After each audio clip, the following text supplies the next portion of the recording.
পরিস্থিতি এমন যে যেই কাজে রব অসন্তুষ্টি ওই কাজে বাধা দিতে গেলেও নিজের উপর বিপদ চলে আসে। কিছুদিন আগে কারণ বাজারে একটা মেয়ে ওড়না ছাড়া বের হয়েছে, বাজারে বের হয়েছে, পাবলিক রোডে ওড়না ছাড়া। বাবার বয়সী একজন, মুখে দাড়ি, টুপিওয়ালা, পাঞ্জাবি, সে ওই মহিলাকে, ওই মেয়েটাকে বলতেছিল, তুমি ওড়না ছাড়া বের হলা কেন? এটা ইমানই তার দায়িত্ব। কোনো অন্যায় দেখলে সে যদি এটা বাধা না দেয়, হাত দ্বারা কিংবা তার জবান দ্বারা কিংবা অন্তত পক্ষে হৃদয় থেকে যদি ঘৃণা না করে, ওই ব্যক্তি আর যাই হোক সে প্রকৃত মুসলমান হতে পারে না। তাহলে আমাদের প্রকৃত মুসলমান হওয়ার জন্য যে শর্ত, অন্যায় দেখলে সেটার বাধা দেওয়া, প্রতিবাদ করা, একেবারে সক্ষম না থাকলে অন্তত পক্ষে হৃদয় থেকে ঘৃণা করা যে এই কাজটা খারাপ। তো এই বুজুর্গ, দাড়িওয়ালা, টুপিওয়ালা, বাবার বয়সী, সে ওড়না ছাড়া যে মেয়েটা পাবলিক রোডে বের হয়েছে কারণ বাজারে, তাকে বলতেছে, ওড়না ছাড়া কেন বের হলা? এটা বললো কেন? মেয়েটা তার বাবার বয়সী সেই মুরব্বীকে অনেক মানুষের সামনে হেনস্থ করতেছে, অপমান করতেছে। তো যেই দেশের অবস্থা এমন হয় যে অন্যায় দেখলে বাধা দিলেও নিজের ওপর বিপদ চলে আসে, নিজেকে অপমানের শিকার হতে হয়, ওই দেশে আল্লাহর রহমত আসাটা বড়ই কঠিন।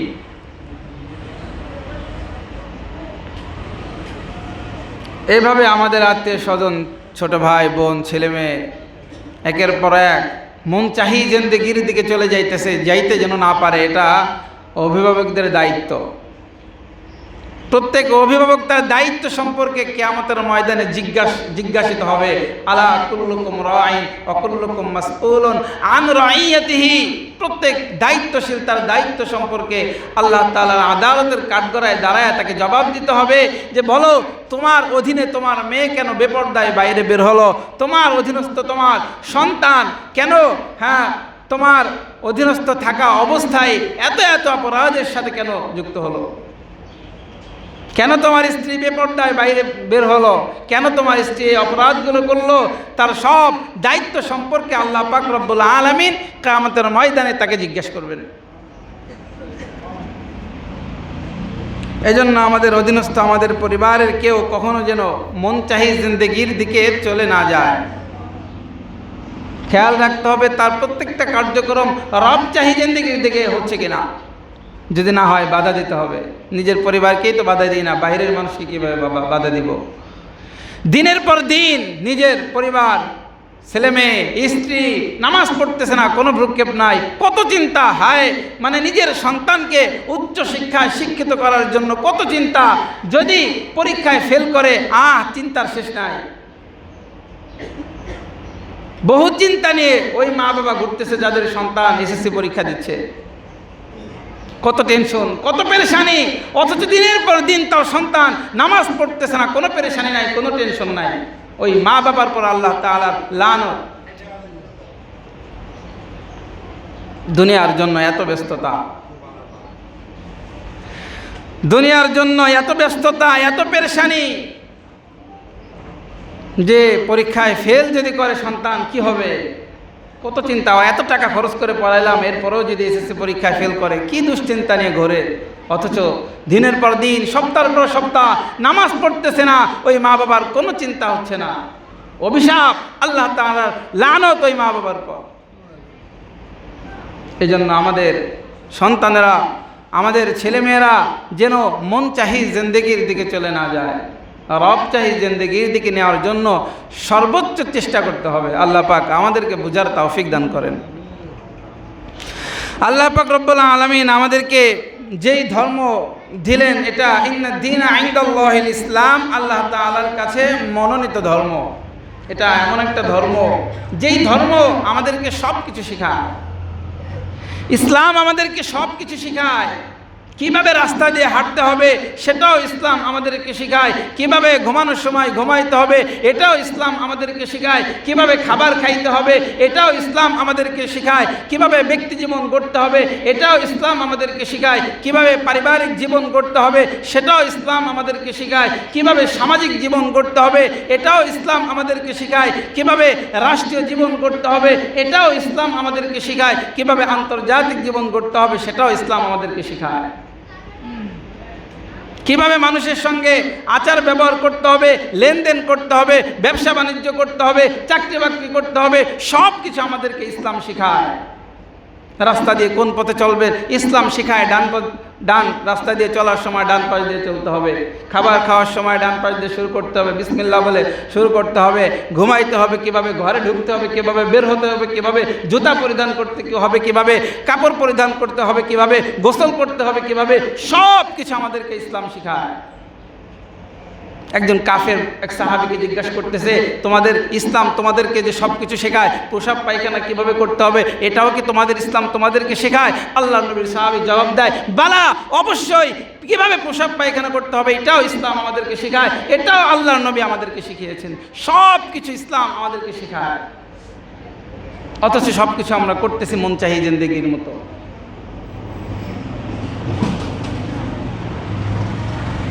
প্রত্যেকটা বিষয় আমাদেরকে ইসলাম শিখাইতেছে, অথচ প্রত্যেকটা কাজ আমরা করতেছি নিজের মনের মতো করে, যেইভাবে আমি পছন্দ করি, যেইভাবে আমার সুবিধা হয়, যেইভাবে আমার মন চায় আমি ওইভাবে করতেছি।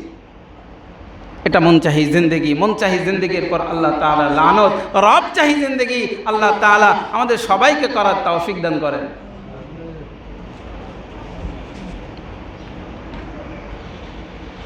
তো 6 অঙ্গ দিয়ে আমরা সব মানুষ গুনাহ করতেছে, 6 অঙ্গ দিয়ে।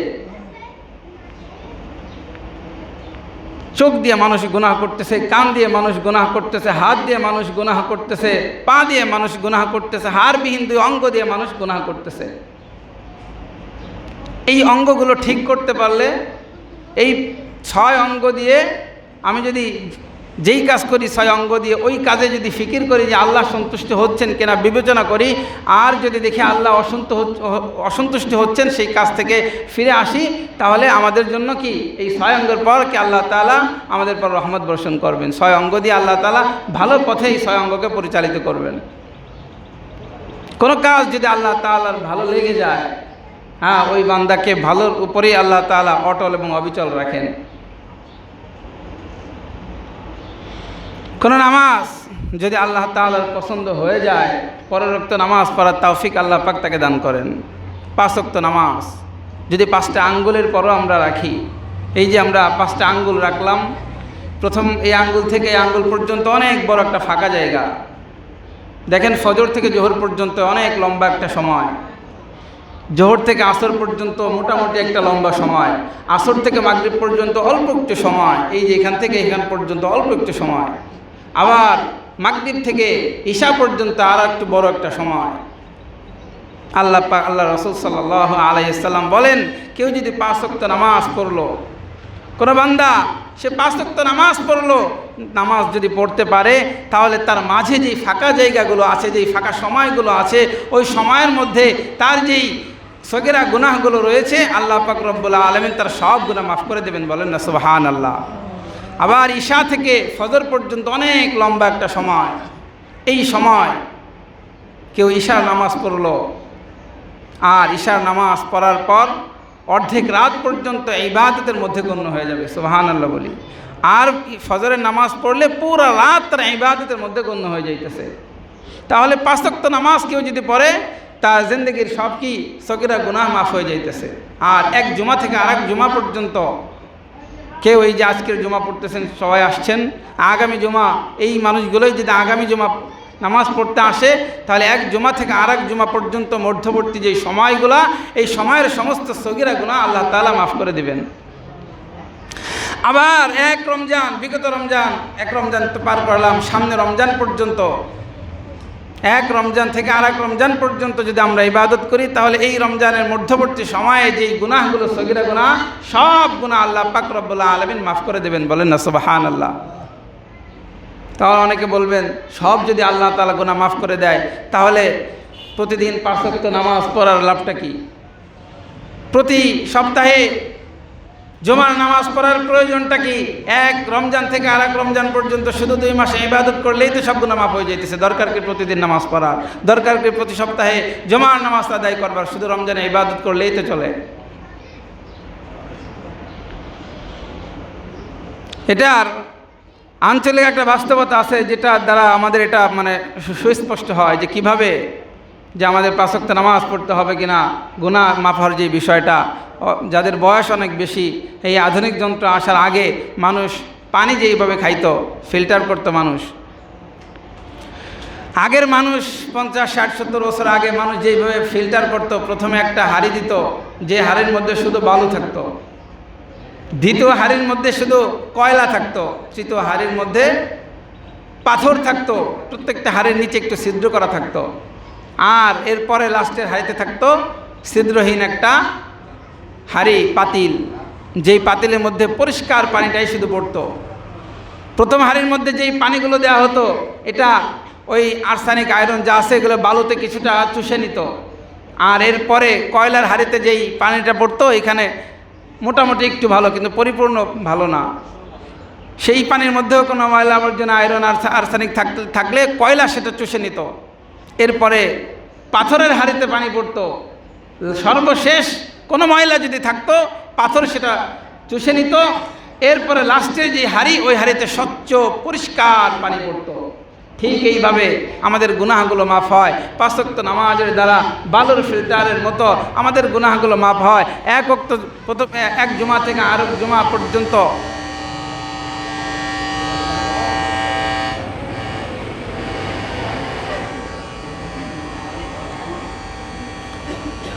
এক জুমা থেকে আরেক জুমা পর্যন্ত কয়লার ফিল্টারের মতো, আর এক রমজান থেকে আরেক রমজান পর্যন্ত এটা পাথরের ফিল্টারের মতো। এই 3 ভাবে আমাদের জিন্দেগির সব গুনাহ আল্লাহ পাক রব্বুল আলামিন মাফ করার ব্যবস্থা করে দিয়েছেন। বলি না সুবহানাল্লাহ। তাহলে রমজানে যেইভাবে ইবাদত করতে হবে, একই রকমভাবে প্রতি জুমার নামাজ আদায় করতে হবে, ঠিক তেমনিভাবে 5 ওয়াক্ত নামাজও প্রতিদিন পড়তে হবে। আর এই 3 কাজ যে করতে পারলো, তার জিন্দেগির সব সগীরা গুনাহ আল্লাহ পাক রব্বুল আলামিন মাফ করে দেবেন। বলেন না সুবহানাল্লাহ। আর যে তার নামাজকে ঠিক করতে পারলো, রূহ জগতে যেইভাবে আমরা আল্লাহকে রব হিসেবে স্বীকার করে আসছি, আল্লাহ পাক যেদিন রূহ জগতে আমাদেরকে জিজ্ঞেস করেছিলেন আমি কি তোমাদের রব নই, তো সব রূহ একত্রে একসঙ্গে এক বাক্যে জবাব দিয়েছিলেন, বালা, অবশ্যই আপনি আমাদের রব। এই যে আমরা আল্লাহকে রব হিসেবে স্বীকার করে নিয়েছিলাম, এই স্বীকারটা ছিল আমরা ব্যক্তি জীবনেও আপনাকে রব হিসেবে স্বীকার করেছি। এই স্বীকারটা ছিল আমরা পারিবারিক জীবনেও আল্লাহ আপনাকে রব হিসেবে স্বীকার করেছি। আমরা সামাজিক জীবনেও আপনাকে রব হিসেবে স্বীকার করেছি। রাষ্ট্রীয় জীবনেও আপনাকে রব হিসেবে স্বীকার করেছি। আন্তর্জাতিক জীবনেও আপনাকে রব হিসেবে স্বীকার করেছি। তা আমি যখন পারিবারিক ব্যক্তিগত জীবনে রবকে রব হিসেবে মেনে নিলাম, তাহলে আমার ব্যক্তিগত জীবনে একটা আল্লাহ বিরোধী কোনো কাজ না হয়ে যায়। যেহেতু আল্লাহকে রব হিসেবে মেনে নিলাম, তো আমার ব্যক্তি জীবনের সব কাজ আল্লাহ তাআলা সন্তুষ্টির জন্যই করব। আমি যখন পারিবারিক জীবনে রব হিসেবে রবকে মেনে নিলাম, তো পারিবারিক জীবনেও আমি আল্লাহর সব সন্তুষ্টির জন্য আমি পারিবারিক সমস্ত কার্যক্রম পরিচালনা করব। হ্যাঁ, এভাবে প্রত্যেক জীবনে এই 6 জায়গায় 6 ক্ষেত্রে আমরা আল্লাহ সন্তুষ্টির জন্য সব কাজ করব। আল্লাহকে মেনে নেওয়ার অর্থ হলো আল্লাহ যেইভাবে চান আমি বান্দা সেইভাবে চলতে প্রস্তুত। তাহলে এই 6 জায়গায় যদি আমরা, যেহেতু আল্লাহর সন্তুষ্টির জন্যই আমাদের সব কাজ করতে হবে, তাহলে সবার আগে নামাজ। কেউ যদি এই 6 জায়গায় নামাজকে ঠিক রাখতে পারে, তাহলে সেই 6 জায়গায় নামাজ সব আল্লাহ বিরোধী কাজ থেকে বাঁচাবে। ঠিক একই রকমভাবে 6 অঙ্গের মধ্যে কেউ যদি নামাজ কায়েম করতে পারে, আমি হাতের মধ্যে, জিহ্বার মধ্যে, চোখের মধ্যে, কানের মধ্যে, পায়ের মধ্যে, সরঙ্গার মধ্যে সব জায়গায় যদি নামাজ কায়েম করতে পারি, আল্লাহ রাসূল সাল্লাল্লাহু আলাইহি ওয়াসাল্লাম বলতেছেন যে প্রত্যেকটা কাজের একটা ক্রিয়া আছে, আর নামাজের ক্রিয়া হলো গুনাহ থেকে বাঁচিয়ে রাখা। তাহলে আমি যখন আমার হাতের মধ্যে নামাজ কায়েম করব, নামাজ আমার হাতকে সব অপরাধ থেকে, সব গুনাহ থেকে হাতকে বিরত রাখবে। আমি যখন আমার চোখের মধ্যে নামাজ কায়েম করব, তখন আমার চোখ আমাকে সব অপরাধ থেকে বিরত রাখবে। একই রকমভাবে জিহ্বা, এই জিহ্বার মধ্যে আমি যখন আমার নামাজকে কায়েম করতে পারবো, তো আমার নামাজ ইন্না সালাতা তানহা আনিল ফাহশাই ওয়াল মুনকার, আমার নামাজ আমার জিহ্বাকে সব অপরাধ থেকে বিরত রাখবে। জিহ্বা ছোট, জিরমু কাবীর অজিরমু সগীর, ছোট জিরমু সগীর, হারবি ইন্দি অঙ্গ ছোট, কিন্তু এর অপরাধগুলো আল্লাহ রাসূল বলতেছেন অনেক অনেক বড়। জিকরগাছা একটা জায়গার নাম, বাংলাদেশের শেষ দিকে, যশোরের শেষ সীমান্তে। তো ওই জায়গায় একটা কারগুজারি মামা বলতেছিলেন, ওই কারগুজারির মধ্যে তিনি বলতেছেন যে একটা লোকাল বাসে, ওই লোকাল বাসে উঠছে, তো লোকাল বাসে ছাড়ার জন্য একটু দেরি করতেছে, যাত্রীরা উঠতেছে, ঠিক এমন সময় একজন ব্যক্তি ওই বাসের মধ্যে উঠছে। ওঠার পর বিকট আওয়াজে একটা আ আ করে চিৎকার দিছে, কথা বলতে পারতেছে না, তার প্রয়োজনগুলো সে বলতে পারতেছে না। তার সাথেই একটা মেয়ে ছিল, তার ওই মেয়ে সব যাত্রীদেরকে বলতেছে যে ইনি হচ্ছে আমার বাবা, উনিও ড্রাইভার ছিল, উনি গাড়ি চালাইতো, রোড অ্যাক্সিডেন্ট হয়েছে, দাঁতে দাঁতে চাপা লাইগা তার জিহ্বা অর্ধেক পড়ে গেছে, আর বাকি অর্ধেকে ক্যান্সার, আর ক্যান্সার হওয়ার কারণে পুরো জিহ্বাটা ডাক্তাররা ফেলাইয়া দিছে। এখন সে কথা বলতে পারে না, নিজের প্রয়োজনগুলো চাইতে পারে না, হ্যাঁ চলতে ফিরতে পারে না, অন্য অন্য কার্য কোনো চাকরি বাকরিও করতে পারে না। এই জন্য আপনাদের কাছে আসছি, যে যা পারেন দেন। এই কথা যখন বলল, বাসের সমস্ত মানুষের হৃদয় সাড়া দিছে। হায়, না জানি এই ব্যক্তি কত অপরাধ তার জিহ্বা দিয়ে করে ফেলেছে।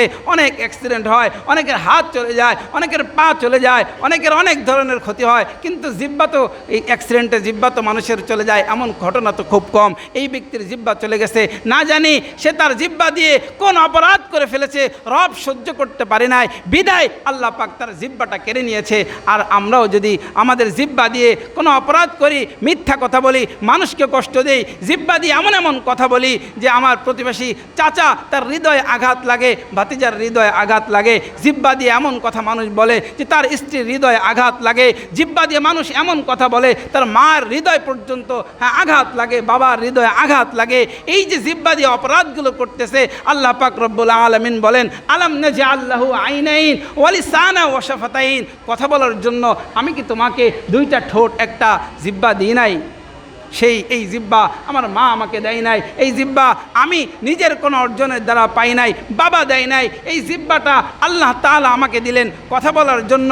ওয়ালিসানা ওয়া শাফাতাইন, আর এই জিহ্বা দিয়ে আমি যদি মানুষকে কষ্ট দেই, এই জিহ্বা দিয়ে আমি যদি মিথ্যা কথা বলি, এই জিহ্বা দিয়ে অপরাধ যদি আমি করতে থাকি, তাহলে আল্লাহ পাক যদি বেজার হয়ে যান, আল্লাহ পাক যদি নারাজ হয়ে যায়, তাহলে আমার আপনার জিহ্বাটাও চলে যেতে পারে।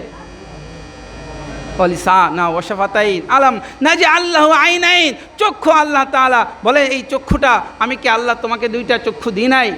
চক্ষু দিয়ে কত অপরাধ, হ্যাঁ হারাম দিকে তাকাইতেছে, কত কিছু মোবাইলের মধ্যে দেখতেছে, এই চক্ষু দিয়ে অপরাধ করতে করতে করতে করতে জীবনের শেষ দিকে এমন অবস্থা হয়, রাসূল বলেন এই জিহ্বা চক্ষু দিয়ে অপরাধ করার কারণে হ্যাঁ দেখা যায়, হ্যাঁ জীবনের শেষ 5-10 বছর বা কারো 20 বছর, অনেক সময় মানুষের জ্যোতিটা চলে যায়, সে অন্ধ হয়ে যায়, বহু মানুষ অন্ধ হয়ে যায়, তার অবস্থাটা এমন হয়ে যায়, তার প্রিয় মাকেও সে দেখতে পারে না, নিজের স্ত্রীকেও দেখতে পারে না, দৃষ্টিশক্তি চলে যাওয়ার কারণে হ্যাঁ তার ছেলে সন্তানকেও দেখতে পারে না, কিছুই দেখতে পারে না। অপরাধ করবার কারণে আল্লাহ পাক তার চোখের দৃষ্টিশক্তিকে কেড়ে নেয়।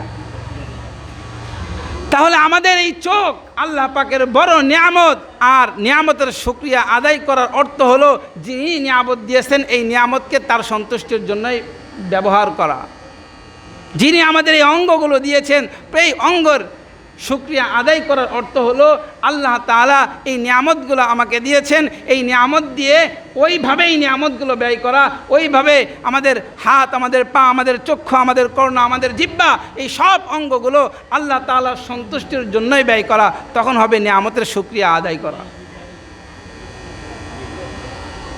আর যদি আমি নিয়ামতের শুকরিয়া আদায় না করি, কখনো আমার হাত চলে যেতে পারে, আমার পা চলে যেতে পারে, জিহ্বা চলে যেতে পারে, হ্যাঁ আমাদের শ্রবণ শক্তি চলে যেতে পারে, আমাদের দৃষ্টি শক্তি চলে যেতে পারে। এই জন্য প্রত্যেকটা অঙ্গের নিয়ামতের শক্তি আদায় করা, আল্লাহ পাক রব্বুল আলামিনের সন্তুষ্টির জন্যই এই অঙ্গগুলো ব্যয় করা। আল্লাহ পাক রব্বুল আলামিন বুঝার তৌফিক দান করেন, সকলে বলে আমিন। খুতবার মধ্যে আরেকটা গুরুত্বপূর্ণ হাদিস পড়েছি, যেটা আমাদের সবার জানা এক অত্যন্ত জরুরি। আল্লাহ রাসূল সাল্লাল্লাহু আলাইহি সাল্লাম বলেন, হযরত আবু হুরায়রা রাদিয়াল্লাহু তাআলা আনহু বর্ণনা করতেছেন, ইযা আদাল মুসলিমা আও আখাহু আও যারাহু ক্বালা আল্লাহু তাআলা তিবতা ওয়া তাবা মামশাকা ওয়া তাবাওয়াতা মিনাল জান্নাতি মানজিলান। বহু মানুষ আমাদের সমাজে অসুস্থ হয়ে ঘরের মধ্যে পড়ে থাকে। অনেক মানুষ অসুস্থ হয়ে ঘরের মধ্যে পড়ে থাকে, বাইরে আসতে পারে না, মানুষের সঙ্গে কথা বলতে পারে না, হ্যাঁ, দুরারোগ্য ব্যাধিতে আক্রান্ত। এই যে মানুষগুলো অসুস্থ হয়ে ঘরের মধ্যে পড়ে আছে, আল্লাহ রাসূল সাল্লাল্লাহু আলাইহি ওয়াসাল্লাম কে একটা আশ্চর্য একটা হাদিস তিরমিজি এবং বুখারীর মধ্যে এসেছে, ইযা আদাল মুসলিম আখাহু আও যারাহু।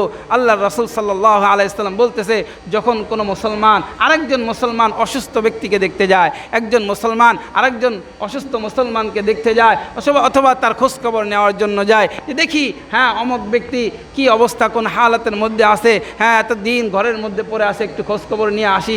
এটা যে এত বড় একটা ইবাদত, এই তার ফজিলাত বর্ণনা করতেছে। তার ফজিলাতগুলো কোনো ফেরেশতা বর্ণনা করতেছে না, তার ফজিলাতগুলো কোনো নবীও বর্ণনা করতেছে না। আল্লাহর রাসূল এটা বলতেছে যে ক্বাল আল্লাহু তাআলা, আল্লাহ তাআলা নিজে তার ফজিলাত বর্ণনা করতেছেন আর বলতেছেন, যেই মুসলমান অসুস্থ মুসলমানকে দেখতে যায়, যেই মুসলমান অসুস্থ ব্যক্তির খোঁজ খবর নিতে যায়, তিবতা ওয়া তাবা মামশাকা, আল্লাহ তাআলা ওই মুসলমানের জন্য দোয়া করতেছেন যে আরেকজনকে দেখতে যায়। আল্লাহ নিজে দোয়া করতেছেন তার জীবনটা তিবতা ওয়া তাবা, তার জীবনটা সুখের হোক, তিবতা ওয়া তাবা মামশাকা, তার চলনটা উত্তম হোক, তিবতা ওয়া তাবা মামশাকা ওয়া তাবাওয়াতা মিনাল জান্নাতি মানজিলান।